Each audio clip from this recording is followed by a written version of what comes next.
Born Haber cycle.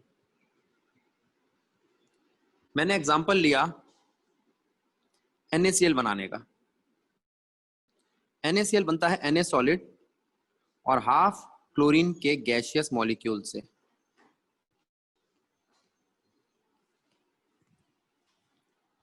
पहले Na solid को convert किया हमने Na गैस और क्लोरीन को हमने तोड़ा। फिर जो Na गैस था उसे कन्वर्ट किया Na आयन में और क्लोरीन गैस को कन्वर्ट किया क्लोरीन के नेगेटिव आयन में। फिर इन दोनों को लिया और जोड़ के कैटायन बना दिया।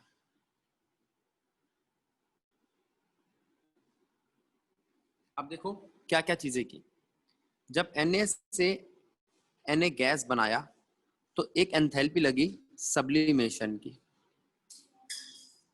क्लोरीन को जब तोड़ा तो एंथैल्पी लगी डिसोसिएशन की। आधी एंथैल्पी इसलिए लगी क्योंकि स्टोइचियोमेट्रिक कोफिशिएंट भी हाफ है। पहली बात, अब ये दोनों के दोनों गैसियस भी हैं, आइसोलेटेड भी हैं और अपनी ग्राउंड स्टेट पे भी हैं। तो ये कंडीशन सेटिस्फाई कर रहे हैं आयनाइजेशन एंथैल्पी की और इलेक्ट्रॉन गेन एंथैल्पी की। अब आप सोडियम को सोडियम प्लस बना सकते हो और क्लोरीन को क्लोरीन माइनस। Na को Na प्लस बनाने के लिए चाहिए आयनाइजेशन एंथैल्पी, क्लोरीन को क्लोरीन माइनस बनाने के लिए चाहिए इलेक्ट्रॉन गेन एंथैल्पी। अच्छा, जब आपके पास आयनिक गैसियस आयन हो, ठीक है, गैसियस फॉर्म में आपके पास आयन हो तो उनको आप आयनिक सॉलिड बना सकते हो लैटिस एंथैल्पी देके। इन सब चीजों में मैंने बना क्या NaCl, तो आप इसको ये भी कह सकते हो एंथैल्पी ऑफ फॉर्मेशन है NaCl की। अब जरा ध्यान दो, इस वक्त आपको इस पूरी साइकिल में 6 एंथैल्पी दिखाई दे रही है। एक enthalpy of formation of NaCl, मैं यहां लिख रहा हूं enthalpy of formation of NaCl, जो इक्वल है enthalpy of sublimation of sodium और ionisation enthalpy of sodium plus half of dissociation enthalpy of chlorine plus electron gain enthalpy of chlorine. और एक और एंथैल्पी है लैटिस एंथैल्पी। तो sublimation enthalpy sodium की, ionisation enthalpy sodium की, half of dissociation enthalpy chlorine की, electron gain enthalpy chlorine की में अगर मैं लैटिस एंथैल्पी जोड़ दूं तो ये पांचों एंथैल्पी मिलके फॉर्मेशन ऑफ एंथैल्पी बनेगी NaCl की। ठीक है, तो अगर मैं आपसे ये कहूं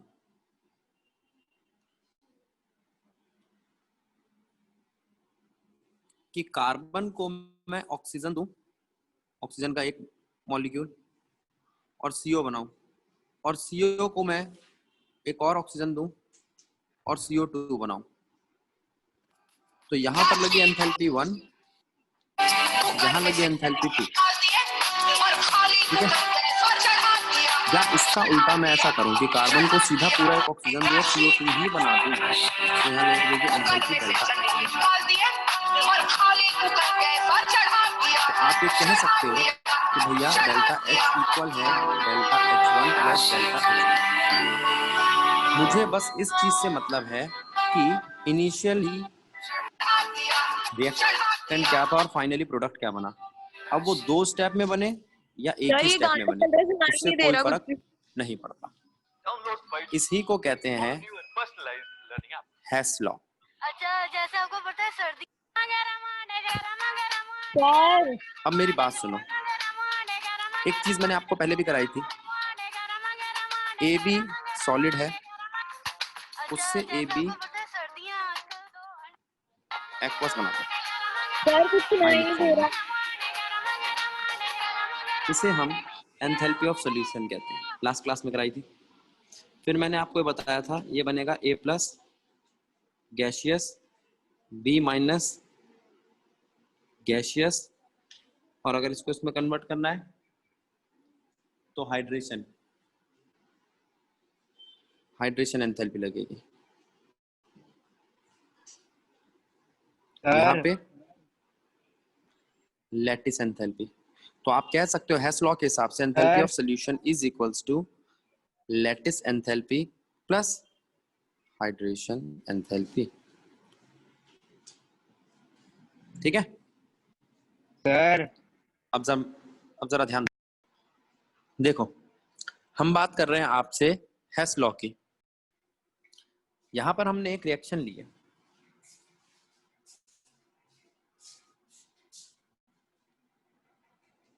कंबस्शन ऑफ मीथेन, ग्रेफाइट और डाइहाइड्रोजन एट 298 केल्विन आर। देखो, पहले तो लो मीथेन और इसका कंबस्शन करो, फिर लो ग्रेफाइट, इसका कंबस्शन करो, और तीसरा डाइहाइड्रोजन, इसका कंबस्शन करो। कंबस्शन का मतलब होता है किसी चीज को ऑक्सीजन की प्रेजेंस में जलाना। ठीक है, अगर आप मीथेन का कंबस्शन करते हो तो आपको कार्बन डाइऑक्साइड और पानी मिलता है, और कार्बन का कंबस्शन करते हो तो कार्बन डाइऑक्साइड मिलता है, हाइड्रोजन का कंबस्शन करते हो तो H2O मिलता है। ठीक है,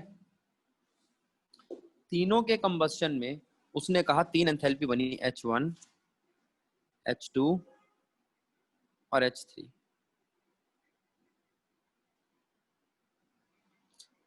ये बात समझ आई बच्चों? Yes sir. अब हेस लॉ के हिसाब से आपको देखना है कि बनाना क्या है। Enthalpy of formation of CH4, aim क्या है हमारा? CH4 की फॉर्मेशन, एक कार्बन और 2 हाइड्रोजन के साथ रिएक्शन करा के CH4 की फॉर्मेशन करो। ठीक है, तो अब एक कार्बन मुझे सेकंड इक्वेशन में दिखाई दे रहा है, 2 हाइड्रोजन, 2 हाइड्रोजन तो नहीं, एक हाइड्रोजन थर्ड इक्वेशन में दिखाई दे रहा है। तो इसको नाम दे रहा हूं मैं equation 1, equation 2, equation 3। Equation third को मल्टीप्लाई कर दो 2 से,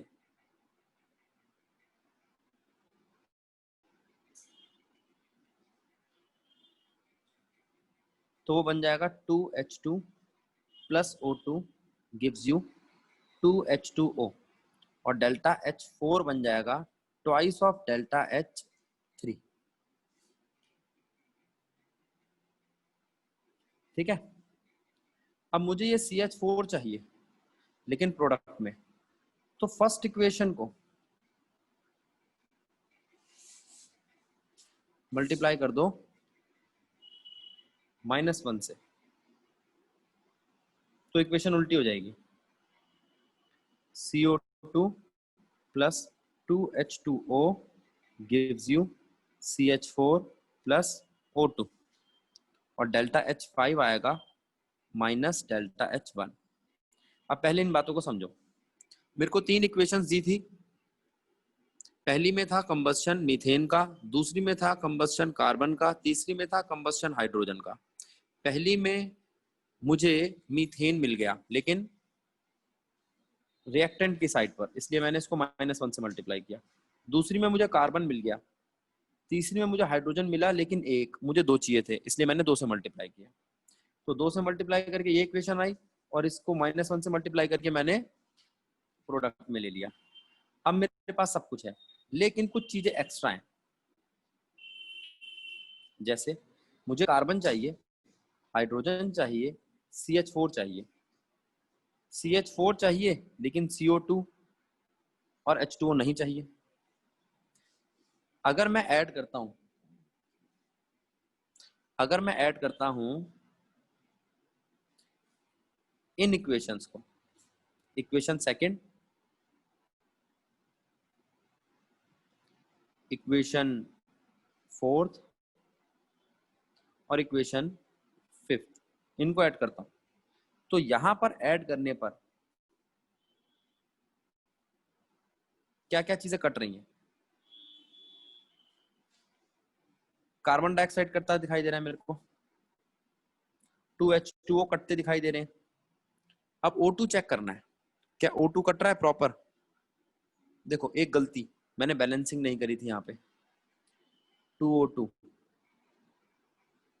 एक एरा और एक एरा, वही 2O2 यहाँ होना चाहिए।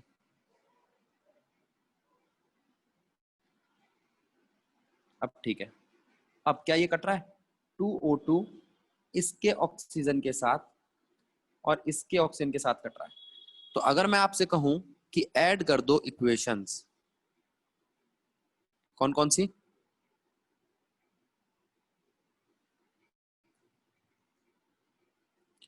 ऑन एडिंग इक्वेशन 2, 4 एंड 5 हमें मिलता है C+2H2 gives you CH4। Add करने पर इक्वेशन 2, 4 और 5 हमें ये एम मिलता है, C+2H2 gives you CH4। इस वक्त आप कह सकते हो कि एंथैल्पी ऑफ फॉर्मेशन जो है वो होगी delta H2 plus delta H4 plus delta H5। इनको ऐड करो और लिख दो। हम बात कर रहे हैं आपसे enthalpy of combustion of carbon dioxide की, तो आप क्या ये लिख सकते हो? C+O2 gives you CO2 और वहां पर जो आपकी एंथैल्पी है वो है -339.5 किलो जूल पर मोल। अच्छा ठीक है, अब इसके अंदर कितना था कार्बन, कितना कार्बन डाइऑक्साइड प्रोड्यूस हुआ, ये पर मोल की बात चल रही है। पर मोल का मतलब 12 ग्राम था कार्बन, 32 ग्राम था ऑक्सीजन और 44 ग्राम कार्बन डाइऑक्साइड प्रोड्यूस हुआ। Calculate the heat release upon formation of 35.2 gram of carbon dioxide. आप लिख सकते हो 44 gram of carbon dioxide required heat -393.5 kilo joule, तो 35.2 ग्राम कार्बन डाइऑक्साइड को कितनी चाहिए होगी?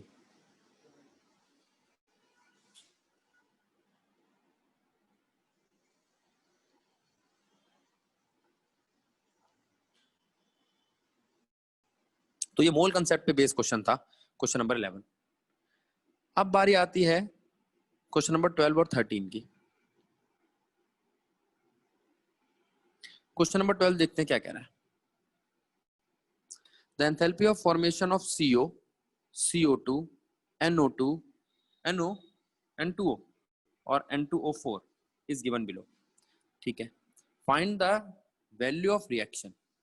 ठीक है, नीचे रिएक्शन भी दे दी आपको। आपको क्या क्या चीजें दे दी?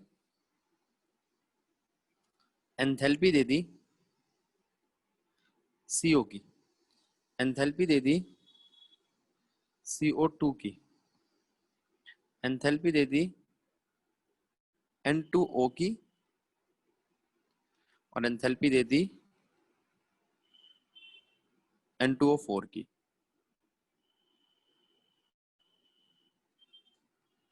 ठीक, अब एक रिएक्शन दी है, रिएक्शन है N2O4 plus 3CO gives you N2O plus 3CO2। Enthalpy of reaction होती क्या है? एंथैल्पी ऑफ रिएक्शन होती है एंथैल्पी ऑफ प्रोडक्ट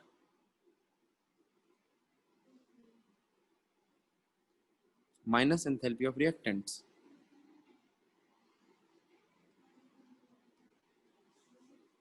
तो प्रोडक्ट कौन है?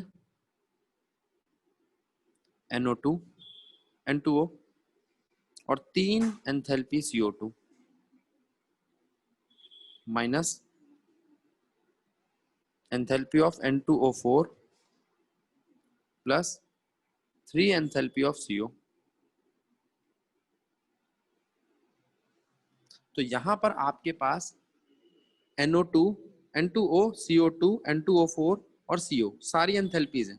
बस आपको ध्यान ये रखना है उन एंथैल्पीज को आपको मल्टीप्लाई करना पड़ेगा स्टोइचियोमेट्रिक कोफिशिएंट्स के साथ भी।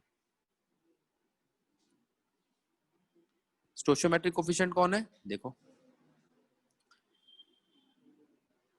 ये है स्टोइचियोमेट्रिक कोफिशिएंट 3, इसका भी 3, इसका कोई नहीं है तो 1, इसका भी कोई नहीं है तो 1। ठीक है। अच्छा, अगली इक्वेशन क्या कहती है? बड़ी आसान है। क्वेश्चन नंबर 13 कहता है N2 जब रिएक्ट करे 3H2 से और प्रोड्यूस करे 2NH3 तो एंथैल्पी कितनी होगी? -92.4। तो 2NH3 प्रोड्यूस करने की एंथैल्पी है -92.4, तो एक NH3 प्रोड्यूस करने की कितनी होगी? What is the standard enthalpy of formation of NH3? Enthalpy of formation of NH3 is -92.4 divided by 2। 46.2 दिखाई दे रही है, देख लेना एक बारी कैलकुलेशन। वो कह रहा है भाई इस रिएक्शन में 2 NH3 प्रोड्यूस हो रहे हैं, 2 NH3 प्रोड्यूस होने में कितनी एनर्जी लग रही है? 92.4, तो एक में कितनी लगेगी? 46.2। ठीक है। क्वेश्चन नंबर 6.14 में हमें 3 इक्वेशंस दिए और कैलकुलेट करने को कहा है standard enthalpy of formation of CH3OH। पहले तो मैं इसको रिएक्शन में कन्वर्ट करके दिखा दूं आपको। एक कार्बन, 2 हाइड्रोजन और 1 ऑक्सीजन मिलकर बनाते हैं CH3OH, तो उसकी स्टैंडर्ड एंथैल्पी ऑफ फॉर्मेशन क्या होगी? पता लगाओ। पता लगा लेंगे। अब मैं क्या करूंगा, तुम्हारी गिवन इक्वेशंस में ढूंढूंगा कार्बन को, 2 हाइड्रोजन को, आधे ऑक्सीजन को और CH3OH को। ठीक है जी, ढूंढते हैं। कार्बन तो मिल गया, 1 हाइड्रोजन मिल गया, इसको 2 से मल्टीप्लाई कर दो। ठीक है। और आधा ऑक्सीजन नहीं मिल रहा सीधा सीधा कहीं, CH3OH वो भी मिल गया, इसको -1 से मल्टीप्लाई कर दो। तो मैंने उठा के इक्वेशन 1 को -1 से मल्टीप्लाई कर दिया, इक्वेशन 2 को 1 से ही मल्टीप्लाई रहने दिया, इक्वेशन 3 को मल्टीप्लाई कर दिया 2 से। अब देखो नीचे मेरा एम क्या है, ये रहा, और ये 3 इक्वेशंस लिख दी। इन 3 इक्वेशंस में क्या क्या है?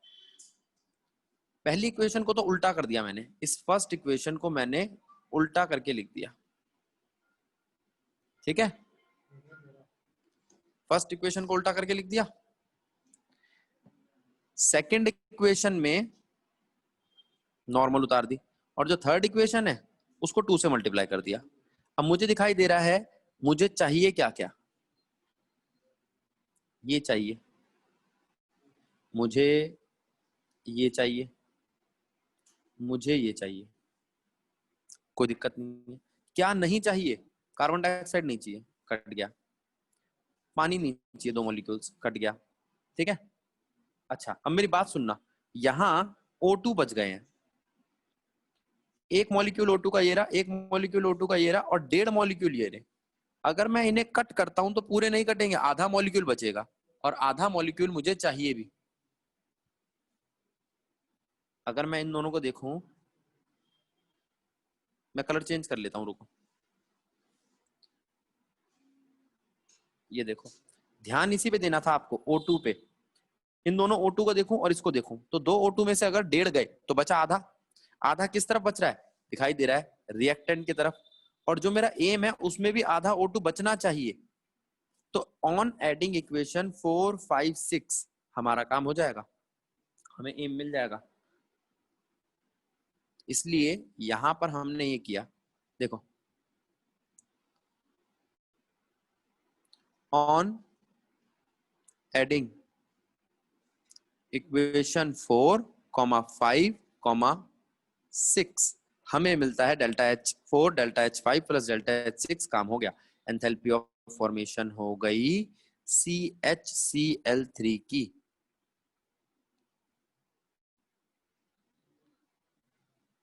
ध्यान दो इस क्वेश्चन पे, क्वेश्चन नंबर 14। तो ये सारे क्वेश्चन आपके हेस लॉ से रिलेटेड थे। क्वेश्चन नंबर 8 सीधा सीधा हेस लॉ का है, example number 8। Question number 14, 5th, 11th और 12th 13 थोड़े से अलग हैं हेस लॉ से, लेकिन हेस लॉ के आसपास ही है। अब जरा ध्यान देंगे, एग्जाम्पल नंबर 6.15 क्या कहता है। पहली बात, CCl4 गैस कार्बन गैस और 4 Cl बनाती है और इसके अंदर आपको 4 एंथैल्पीज दे रखी हैं। ठीक है, मैं इनको नाम दे रहा हूं, अब बार बार पूरी नहीं लिखूंगा। ये 1 2 3 4 ये 4 इक्वेशंस में यहां कन्वर्ट करने जा रहा हूं। पहली है एंथैल्पी ऑफ वेपराइजेशन, यानी कि यहां ये हुआ होगा जो लिक्विड स्टेट है,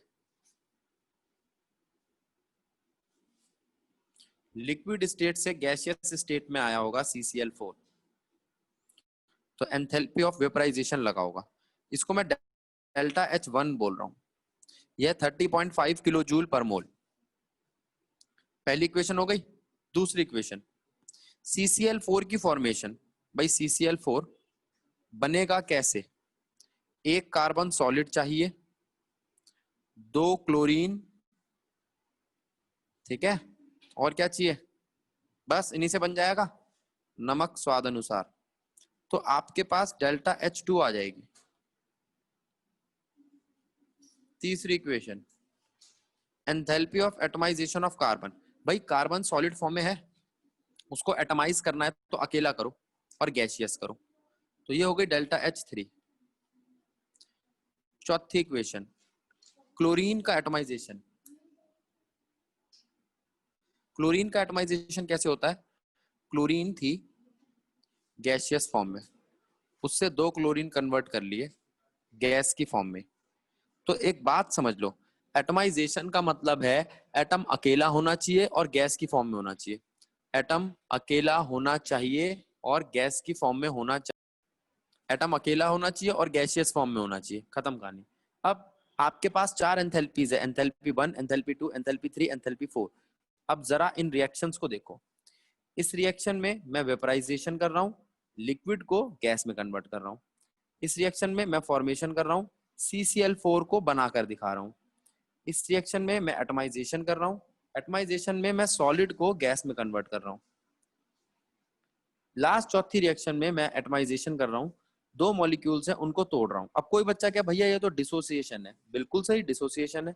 और ये सब्लिमेशन है, हाँ इससे सब्लिमेशन भी कह सकते हो। ठीक है, अब तुम्हें करना क्या है, तुम्हें ये रिएक्शन लानी है। देखते हैं क्या चाहिए मुझे। मुझे चाहिए, मेरा एम क्या है, CCl4 gas gives you C gas plus 4 Cl gas. इसकी एंथैल्पी निकालनी है, निकाल लेंगे। अब पहले ढूंढते हैं CCl4 गैस कहां दिया है आपको, ये रहा। फिर C गैस कहां दिया है, फिर Cl कहां दिए हैं, 4 Cl ये रहे। अब इसको 4 Cl बनाना है तो आपको इसको 2 से मल्टीप्लाई करना पड़ेगा, और इसको अगर आपको रिएक्टेंट में लेके जाना है तो इसको -1 से मल्टीप्लाई करना पड़ेगा। ठीक है, तो फर्स्ट रिएक्शन को -1 से मल्टीप्लाई करो, फोर्थ रिएक्शन को -2 से मल्टीप्लाई करो। ठीक है, हाँ। अब इसके बाद बारी आती है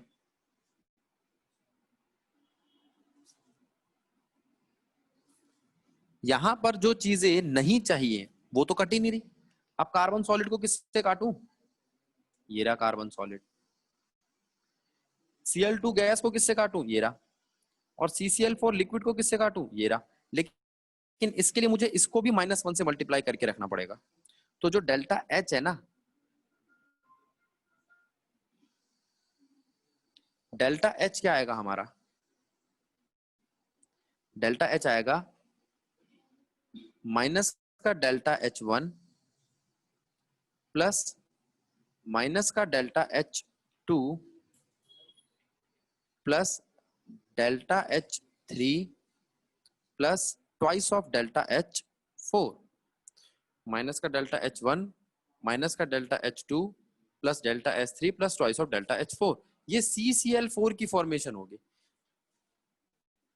ये क्या होगी, ये डेल्टा H क्या होगी, CCl4 की। अगर मुझे एक CCl बॉन्ड की चाहिए हो तो एक CCl बॉन्ड की, तो मैं इस CCl4 को 4 से डिवाइड कर दूंगा। क्यों? क्योंकि कार्बन ऐसे 4 बॉन्ड बनाकर बैठा है Cl के साथ। तो यहां पर ध्यान क्या रखना है, एक तो मैंने इन रिएक्शंस को कन्वर्ट करके रिएक्शन बनाया, ठीक है, जो ऊपर लिखा हुआ था एंथैल्पीज को। फिर उन रिएक्शंस में मैंने ढूंढा कि क्या क्या चीजें रखनी है और क्या क्या चीजें काटनी है, जिससे मुझे CCl4 gas gives to C carbon carbon gas plus 4Cl gas वाली रिएक्शन मिल जाए। उसकी एंथैल्पी को निकाला। फिर मुझे निकालनी थी, कैलकुलेट करनी थी बॉन्ड एंथैल्पी एक CCl की, ये रही। उसके लिए निकालने के लिए मैंने इसको 4 से डिवाइड कर दिया। इस बात को समझो। एक बार फिर से ध्यान देंगे सारे बच्चे। मुझे एम क्या चाहिए, इसको देखो मैं कॉपी करके नीचे रख रहा हूं जिससे दिखाई देता रहे एम। देखो इस एम को देखो, इस एम में मुझे चीजें क्या क्या चाहिए, मुझे CCl4 चाहिए।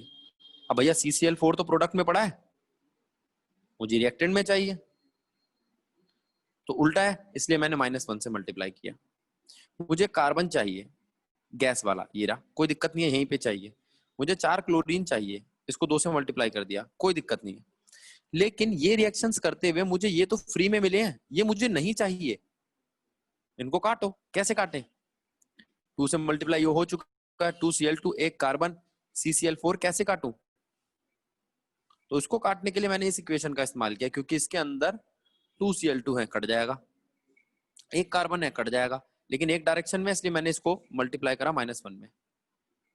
रिएक्टेंट को रिएक्टेंट से थोड़ी काट दूंगा, और इसको इससे काटना है, कट जाएगा, ठीक है। तो ये जो चीजें थी अनवांटेड, उनको काटने के लिए मैंने इक्वेशन 2 को ऐड किया, वरना 1, 3, 4 से काम चल रहा था। 1, 3, 4 में मुझे मेरे सारी रिक्वायर्ड एम वाली चीजें मिल गई थी। मैंने एक्स्ट्रा चीजें कौन कौन सी ली?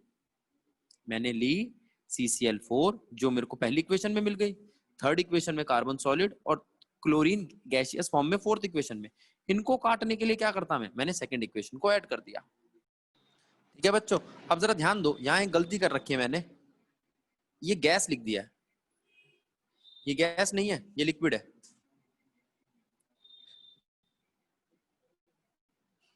C solid plus Cl2 gas gives you CCl4 liquid।